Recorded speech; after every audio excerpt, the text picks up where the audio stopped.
I uncovered a key sewn into the lining of my mother's wedding dress, and I wish I never learned what it opened. Mom died 3 months ago, leaving behind a house full of memories and the impossible task of sorting through 40 years of accumulated life. Dad couldn't handle it, so the job fell to me. I was in her closet, deciding what to donate, when I found the wedding dress. It was beautiful, ivory silk with intricate beadwork, preserved in a garment bag like a museum piece. As I lifted it out, something crinkled in the bodice. There, sewn into the lining near the left shoulder, was a small bulge. I carefully opened the seam and found a brass key wrapped in tissue paper. Attached was a note in Mom's handwriting. "For darling, when you're ready to know the truth about your father. M." My blood ran cold. The truth about Dad? What truth? The key was old, ornate, nothing like the modern keys in our house. I spent 2 days searching every lock, every drawer, every hidden corner. Nothing. Then I remembered the basement storage room we never used. Behind boxes of Christmas decorations, I found an old wooden chest I'd never noticed before. The key fit perfectly. Inside were dozens of letters tied with ribbon, photographs, and a thick manila folder labeled Private Investigation, 1982-1985. The top letter was from someone named Viktor Petrov, dated 6 months before my birth. It started,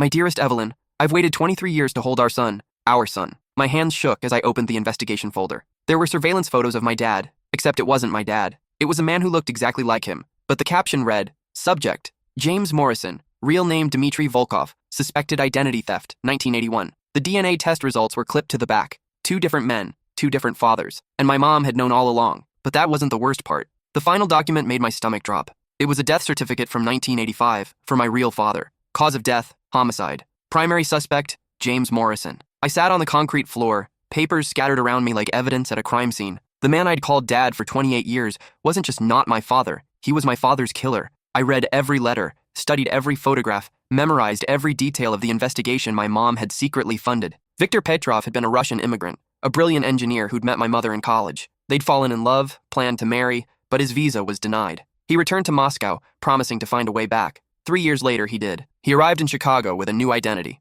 the stolen papers of a dead American soldier named James Morrison. But Viktor wasn't the only one using that name. The real identity thief was already here. Dmitry Volkov had been using the Morrison identity for months, building a life, establishing credit, creating the perfect American persona. When Viktor showed up claiming to be James Morrison, it threatened everything Dmitry had built. So Dmitry killed him. The police investigation went nowhere. Dmitry had an alibi. He was James Morrison, with documents to prove it. Viktor became a John Doe, another unsolved murder in a city full of them. But my mother knew. She'd been there when Viktor called, heard him say he was coming home to marry her. When James Morrison showed up at her door 3 days after Viktor's murder, claiming to be her lost love, she knew something was wrong. The letters revealed her growing horror as she realized what had happened. But by then, she was pregnant. With me. She hired a private investigator named Robert Chen, paying him with money from her teaching salary. For 3 years, Chen documented everything. Dmitry's real identity, the timeline of the murder, the stolen documents. But they never had enough concrete evidence to prove it in court. Then Chen disappeared. I found his final report, dated December 15th, 1985.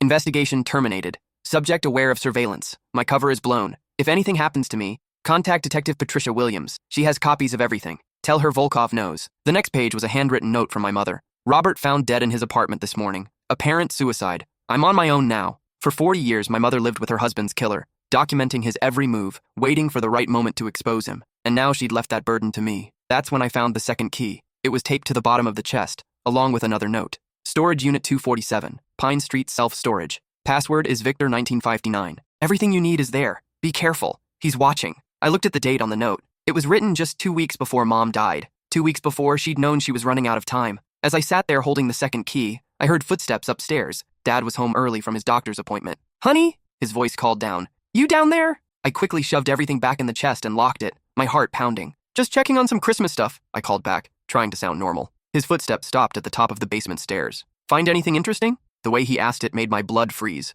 like he already knew the answer. "Just dusty old decorations," I managed. "Nothing worth keeping." "Good," he said. "Your mother was always a pack rat. Time to let go of the past." He went back upstairs, and I waited 10 minutes before following. When I emerged from the basement, he was in his study, door closed, speaking in hushed tones on the phone. I couldn't make out the words, but the cadence was strange, foreign. That night, I lay awake replaying every memory, looking for signs I'd missed. The way Dad sometimes muttered in his sleep. I'd always assumed it was gibberish, but now I wondered if it was Russian. How he never talked about his childhood, claimed he'd been an orphan with no family records. The way he flinched whenever someone mentioned DNA tests or genealogy websites. But there were other things, too. The way he'd held me when I had nightmares as a child. So gentle and protective. How he'd taught me to ride a bike, stood cheering at every school play, walked me down the aisle at my wedding with tears in his eyes. If he wasn't my real father, if he was a killer, how could he have been so paternal? The next morning, Dad was already gone when I woke up. A note on the kitchen counter said he had errands to run, would be back that evening. I waited until his car disappeared around the corner, then drove to Pine Street Self-Storage. The facility was old, run down, the kind of place where people stored things they never wanted to see again. Unit 247 was in the back corner, far from the main office. I entered the code with shaking hands. The door rolled up to reveal what looked like a war room. Filing cabinets lined the walls, each drawer meticulously labeled by year. A corkboard covered one wall, pins and string connecting photographs, documents, newspaper clippings, maps of Chicago with locations marked in red, timeline charts tracking Dimitri's movements over 4 decades. In the center sat a desk with an old computer and stacks of journals. Mom's handwriting filled every page. Observations, suspicions, documented lies. She'd been building a case for 40 years, one careful piece at a time. The first journal entry was dated 3 days after my birth. He held Darling today and whispered something in what sounded like Russian. When I asked him to repeat it, he claimed he'd just been making baby sounds. But I know what I heard. Moi syn, my son. Victor used to say that in his letters when he talked about our future child. But Victor's dead.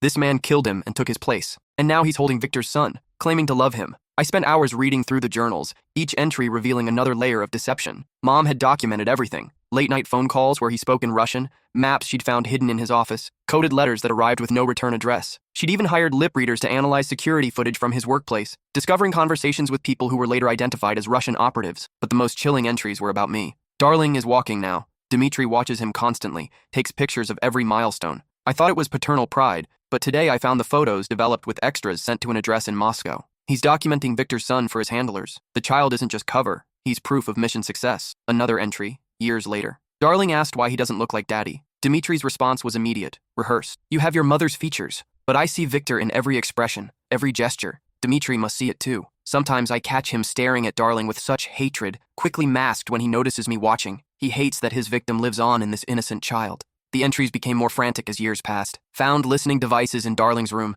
Dimitri is monitoring our conversations. He knows I suspect something. Last night he asked if I'd ever considered DNA testing, said science was so advanced now. Was it a threat? A warning? I threw away the cotton swabs he left on my dresser. Darling graduates high school next month. Dimitri wants him to study engineering, like Victor. Says it's a practical choice, good for the family legacy. But I know what he really wants, another asset to exploit. I won't let him turn Victor's son into another spy. Darling announced his engagement today. Dimitri's reaction was telling. Not joy, but calculation. He's already planning how to use the marriage, the potential grandchildren. I have to stop this. I have to protect the family Victor never got to have. But the most heartbreaking entries were from her final months. The cancer is spreading faster than expected. Darling doesn't know how little time I have left, but I've prepared everything. 40 years of evidence, organized and documented. When I'm gone, he'll have the truth. And more importantly, he'll have the tools to get justice for Victor. Dimitri thinks he's won, that my death will finally end his charade. He doesn't know about the storage unit, the recordings, the safety deposit box at First National Bank. He doesn't know that Detective Williams is retired but still remembers the Chen case. He underestimated the grieving fiancée he manipulated 40 years ago. That woman is gone. I'm a mother now, and I'll protect my son even from the grave. The final entry was dated just days before she died. I've sewn the key into my wedding dress. Darling will find it when he goes through my things. He's methodical like Victor, curious like me. He'll follow the clues. And when he does, he'll understand that some secrets are too dangerous to take to the grave. Dmitri Volkov has lived Victor's life long enough. Time for Victor's son to reclaim it. I closed the journal with tears streaming down my face. Mom hadn't just hidden this secret. She'd weaponized it. Every careful documentation, every hidden recording, every coded message was a bullet in a gun she'd loaded for me to fire. But there was more. Behind the desk, I found a safe with a combination lock. The numbers were etched in tiny script on the back of Victor's photograph. His birth date, reversed. Inside were dozens of cassette tapes labeled by date, and a thick folder marked, classified, eyes only. The first tape was from 1982, just after my birth. Mom's voice, younger but already strained with fear. Day 1 of confirmed surveillance. He's recording our conversations, photographing our mail, searching my belongings when he thinks I'm sleeping. This morning, I found a miniature camera hidden in the baby's room. He's not just living Victor's life, he's documenting it. For who? Why? I fast-forwarded through years of recordings, stopping at random dates. Each tape revealed another piece of the puzzle. Dad, Dimitri, receiving coded phone calls, meeting mysterious contacts, passing information about his job at the aerospace company. But there were also recordings of him with me as a child, reading bedtime stories, helping with homework, teaching me to throw a baseball. His voice was gentle, patient, genuinely caring. How could the same man who murdered my father speak to me with such love? The classified folder contained photocopies of government documents, FBI surveillance reports, CIA intelligence briefings, NSA communication intercepts. Mom hadn't just been conducting her own investigation, she'd been feeding information to federal agents for decades. A letter from FBI Director William Howard, dated 1987, confirmed my worst fears. Mrs. Morrison, your cooperation in Operation Ghost Walker has been invaluable. The intelligence you've gathered on subject Volkov has prevented numerous security breaches and protected countless American assets. However, we understand your concern for your son's safety. Rest assured that when we finally move to apprehend the subject, your family will be relocated and provided with new identities. But that letter was followed by another, dated 1993. Mrs. Morrison, recent developments have forced us to postpone Ghost Walker indefinitely. Volkov has become too valuable as a double agent. He believes he's feeding intelligence to Moscow, but we've been controlling his information flow for years. Taking him out now would compromise our entire Russian network. We know this is difficult, but your sacrifice serves the greater good. My mother had spent 40 years not just living with a killer, but actively helping the government use him as an unwitting double agent. She'd sacrificed her happiness, her safety, her entire life to serve as bait in an elaborate counter-espionage operation. And I'd been part of the cover story the whole time. Another folder contained financial records showing payments from various government agencies to shell companies Mom had established. She'd been on the federal payroll for decades, compensated for her role as the long-suffering wife who kept the suspected spy stable and unsuspicious. But there were also medical records, psychological evaluations detailing the toll this life had taken on her mental health, prescriptions for anxiety, depression, insomnia, reports of panic attacks, dissociative episodes, paranoid behaviors that she'd hidden from me and everyone else. She'd literally sacrificed her sanity to protect the country. The final folder was labeled Endgame and dated just 6 months ago. Inside was a detailed plan for exposing Dmitri after her death, complete with contact information for current federal agents, copies of all evidence stored in multiple locations, and step-by-step instructions for me to follow. But there was also a personal letter. My dearest son, if you're reading this, then I'm gone and you've discovered the truth. I know this will shatter everything you believed about our family, and I'm sorry. You deserved a normal childhood, a real father, a mother who wasn't constantly looking over her shoulder, but fate had other plans. Victor would be so proud of the man you've become. You have his curiosity, his intelligence, his moral compass. You also have his courage, though you may not know it yet. The courage to do what's right, even when it costs everything. Dmitri Volkov destroyed our family before it even began. He stole Victor's life, his identity, his future with me. But he couldn't steal Victor's legacy. You. Every day you were growing up, becoming the man Victor dreamed you'd be, I saw his victory over his killer. The evidence I've gathered will convict Dmitri, but only if you're brave enough to use it. The federal agents will protect you, relocate you if necessary. You can have a normal life under a new identity. Or you can finish what Victor started, help bring down the Russian spy network that's been operating on American soil for decades. Either choice is valid. Victor loved you enough to die trying to come home to you. I loved you enough to live in hell to protect you. Now you get to choose your own path. But know this, whatever name you carry, whatever life you build, you are Victor Petrov's son. You are loved beyond measure, and you are stronger than you know. Your mother, always and forever, Evelyn. I sat in that storage unit for 3 hours, reading through decades of carefully documented evidence, listening to recordings that chronicled my mother's secret life as an involuntary government asset. By the time I finished, the sun was setting, and I realized Dad would be expecting me home soon. I drove back in a daze, my mind reeling with the scope of what I'd discovered. This wasn't just about one murder 40 years ago. It was about an ongoing espionage operation that had shaped my entire existence. I wasn't just Victor's son. I was a living piece of evidence in a counterintelligence operation that was still active. Dad's car was already in the driveway when I pulled up. Through the living room window, I could see him pacing while talking on the phone.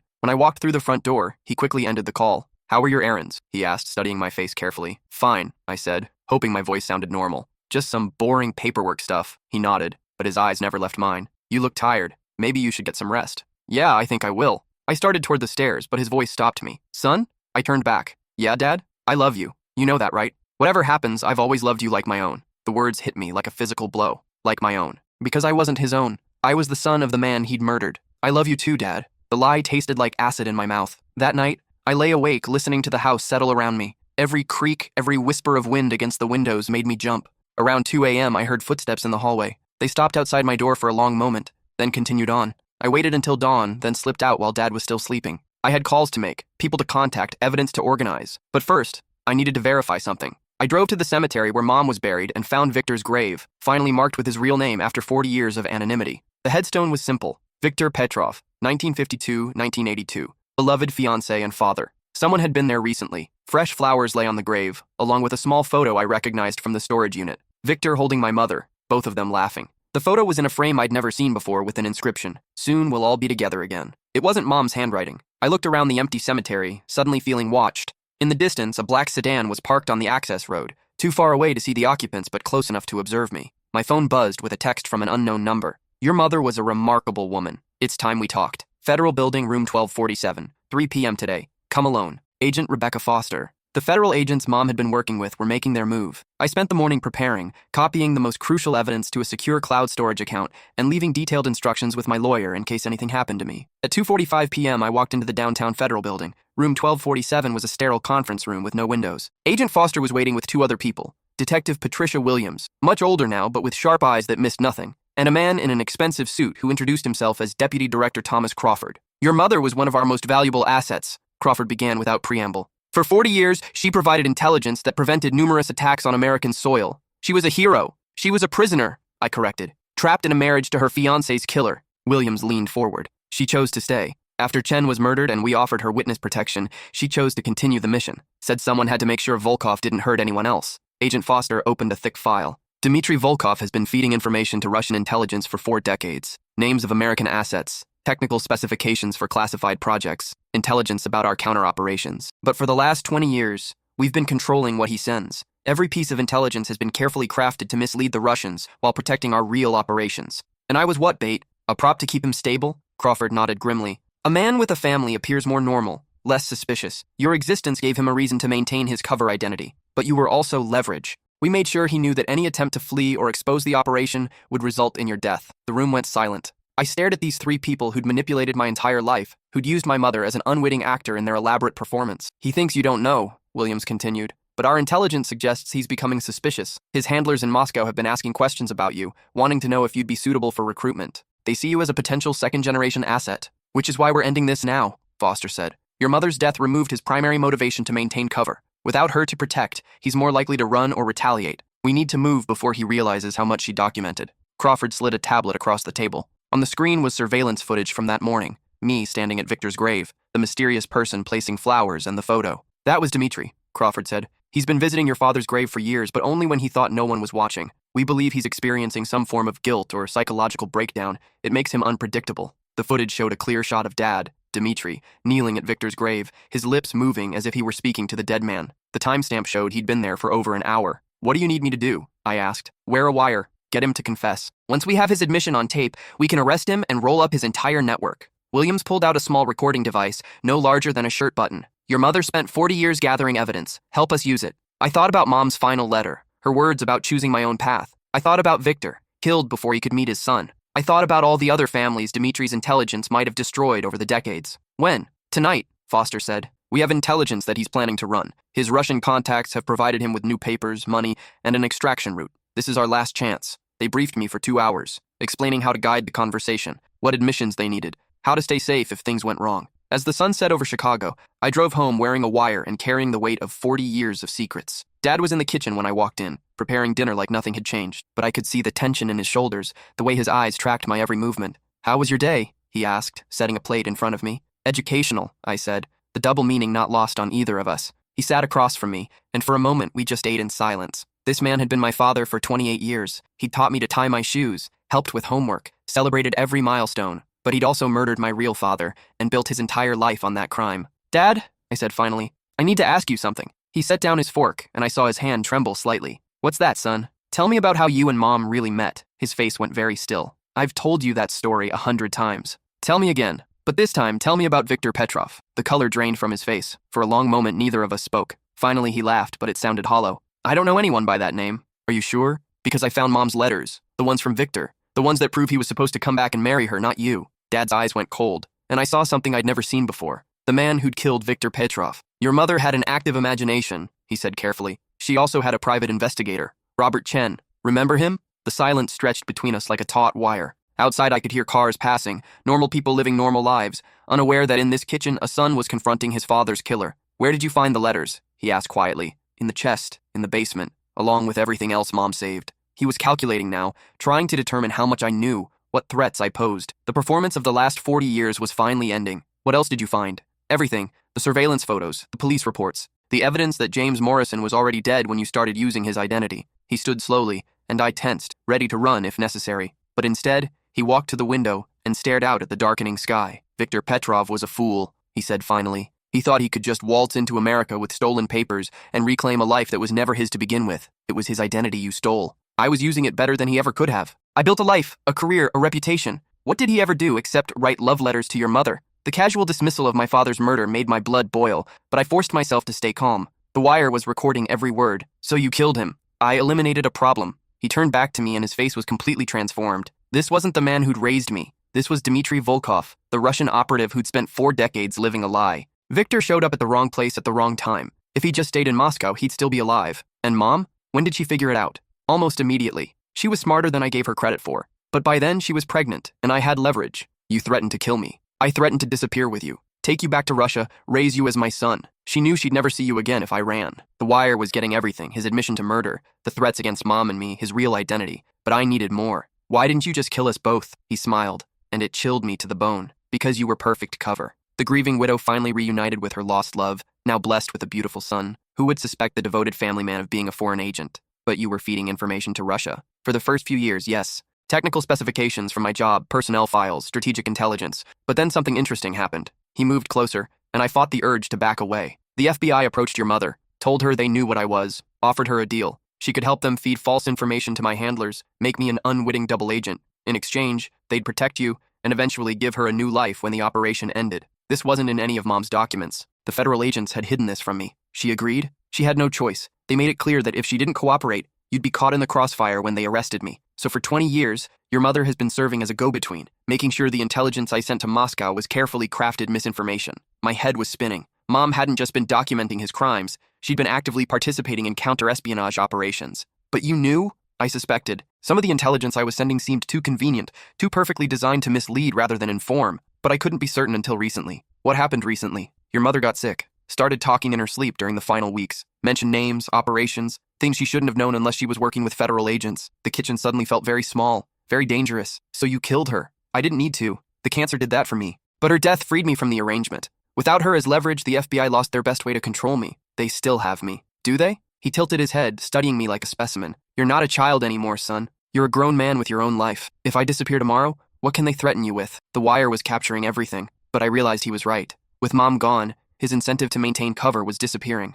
Besides, he continued, my handlers in Moscow have been asking about you, wondering if you'd be interested in following in your father's footsteps. You're not my father. I'm the only father you've ever known. Biology is just genetics. Family is choice. The twisted logic of it made me sick. This man had murdered my biological father, threatened my mother, lived as a spy for 40 years, and he still somehow saw himself as my dad. The FBI knows everything, I said. Mom left them evidence. Evidence that I've been serving as an unwitting double agent? Evidence that your mother was an active participant in a counterintelligence operation? That evidence will never see the inside of a courtroom. He was right again. Too many secrets, too many classified operations, too many people who'd be exposed. Besides, he said, checking his watch, this conversation is academic. In about 10 minutes, a car will arrive to take me to the airport. By morning, I'll be in a non-extradition country with a new identity and enough money to live comfortably for the rest of my life. They'll find you. No, they won't, because they can't afford to. I know too much about their operations, their assets, their methods. Capturing me would require exposing intelligence networks that took decades to build. My phone buzzed. A text message. Move away from subject. Immediate extraction necessary. The federal agents were listening to everything, and they were aborting the operation. You should read your messages, Dmitry said casually. I stared at him in shock. How did you know about the wire? Please. I've been a professional spy for 40 years. You think I can't detect a simple recording device? He walked over and placed his hand on my shoulder, the gesture terrifyingly paternal. I've known since the moment you walked in. I've been performing for your federal friends, giving them exactly what they want to hear. A full confession from the guilty spy. Then why? Because I want them to know that their operation failed, that Dmitry Volkov was never their unwitting asset, that every piece of intelligence I fed them was carefully crafted by Moscow to mislead American counterintelligence. The room seemed to spin around me. The double agent had been a triple agent. The federal agents thought they were running him, but he'd been playing them for 20 years. Your mother suspected, near the end, started asking questions about things she shouldn't have known. That's when I realized the operation had run its course. So you killed her? I accelerated her timeline. A little extra morphine in her IV drip during one of her hospital stays. Merciful, really. Saved her from months of agony. The casual admission of matricide was the final straw. I lunged at him, but he was faster, stronger, trained. In seconds, I was on the ground with his arm around my throat. I really do love you, he whispered in my ear. In my own way. You've been the perfect son. The kitchen door burst open as federal agents swarmed the house. Dmitry released me and raised his hand, smiling calmly. Gentlemen, he said, you're just in time. Agent Foster cuffed him while reading his rights. Dmitry Volkov, you're under arrest for espionage, murder, and treason. Check the kitchen counter, he said as they led him away. I left you a going-away present. On the counter sat a thick manila envelope. Inside were photocopies of classified documents, lists of American assets, and detailed information about ongoing intelligence operations. But there was also a note. For 40 years, you thought you were running me. Instead, I've been documenting your methods, your assets, your weaknesses. This information is already in Moscow's hands. Your entire counterintelligence network has been compromised since 1985. Sleep well. DV. Deputy Director Crawford read the note and went pale. Son of a bitch. He played us from day one, but Agent Foster was studying something else in the envelope.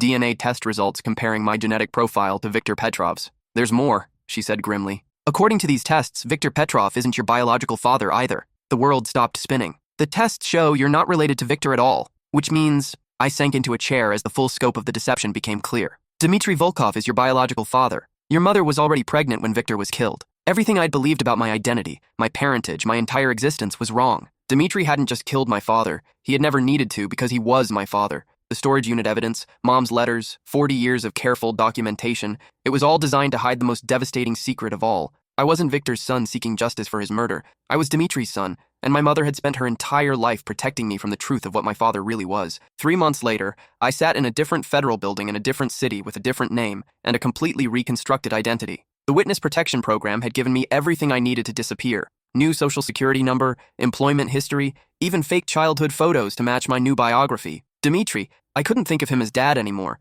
had been convicted on multiple charges and sentenced to life without parole. But as he'd predicted, many of the charges were reduced or dropped to protect classified information. He'd spend his remaining years in federal prison, probably writing memoirs that would never be published. The Russian spy network he'd exposed was rolled up in a matter of weeks. Dozens of assets were arrested, safe houses raided, communication networks dismantled. The damage to American intelligence was catastrophic. But the most devastating revelation came during his debriefing. When federal agents asked why he'd confessed so readily, why he'd given up his entire operation, his answer was simple. I wanted my son to know the truth, all of it. Even the parts his mother tried to hide. He'd orchestrated everything, from my discovery of the wedding dress key to the final confrontation in our kitchen. He'd known Mom was dying, known she'd hidden evidence for me to find, known I'd eventually contact federal agents. He'd used that knowledge to force a final reckoning where all the secrets would finally be exposed, including the secret Mom had died to protect, that the man I'd spent my life hating was actually my biological father. The irony was suffocating. Viktor Petrov had been an innocent man in the wrong place at the wrong time.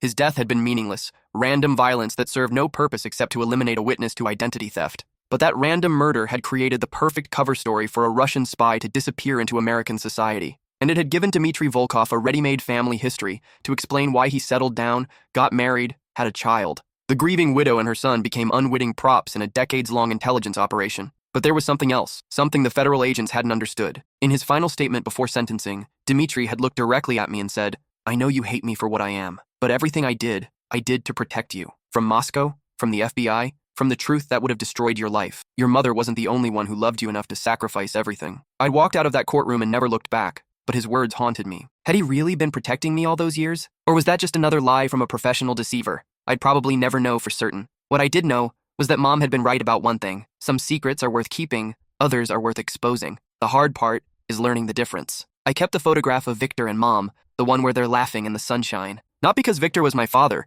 but because that image represents something true. Two people in love, planning a future that was stolen from them by forces beyond their control. I also kept Mom's wedding dress. Someday, if I ever get married again, I'll wear it. Not because of the lies it witnessed, but because it represents a woman who spent 40 years living in an impossible situation, making the best choices she could with the information she had. The key that started it all sits in a safety deposit box now, along with copies of all the evidence Mom gathered. Insurance against a future I hope never comes, but preparation for a world where the truth matters more than comfort, because that's what I learned from this whole experience. Sometimes the most loving thing someone can do is lie to you, and sometimes the most hateful thing they can do is tell you the truth. My mother lied to protect me from knowing I was the son of a killer and a spy. My father told the truth to make sure I understood exactly what that meant. Both of them, in their own twisted way, were trying to love me, but only one of them succeeded. The last entry in Mom's journal, which I found months later in a safety deposit box I didn't know existed, put everything in perspective. Darling will read this someday and wonder how I could have lived this lie for so long. The answer is simple, because it wasn't entirely a lie. Dmitry Volkov is a killer, a spy, a man capable of terrible things. But he's also the father who held my son when he had nightmares, who taught him to ride a bike, who cried at his high school graduation. People aren't just one thing. They're capable of love and evil, often at the same time. I couldn't let my son grow up knowing his father was a monster, but I also couldn't let Dmitry's crimes go unpunished. So I chose a third path. I became a monster myself. I helped the FBI use him as a double agent. I participated in operations that put other people's lives at risk. I became complicit in espionage and deception, but I did it to protect the one pure thing in this whole mess, my son's right to have a father who loved him, even if that father was built on lies. When Darling reads this, he'll be angry. He'll feel betrayed, manipulated, used, and he'll be right. But I hope someday he'll also understand that love isn't always clean or simple or honest. Sometimes love is messy and complicated and requires you to make impossible choices. I chose to give him a father who would love him unconditionally, even knowing the price of that choice. I'd make the same choice again. That's what mothers do. Reading those words in her handwriting, I finally understood what she'd really given me. Not the truth, that was too painful, too destructive. Instead, she'd given me the space to become my own person, without being defined by the sins of my biological father. For 28 years, I'd been Darling Morrison, loved son of James and Evelyn Morrison. That identity was built on lies, but the love was real. Now I'm someone else entirely, living under a new name in a new city, but I'm still their son, Victor's genetic legacy, Dimitri's biological child, Evelyn's chosen family. All of it is true simultaneously. The key that unlocked this Pandora's box sits in my safety deposit box now, a reminder that some doors, once opened, can never be closed again, but sometimes that's exactly what needs to happen. Because the alternative, living your entire life believing a lie, might be even worse than learning a painful truth, or maybe not. I still can't decide which would have been better, but I know this much. Mom was right about one thing. Love isn't always clean or simple or honest. Sometimes it's the messiest, most complicated thing in the world, and sometimes that's enough.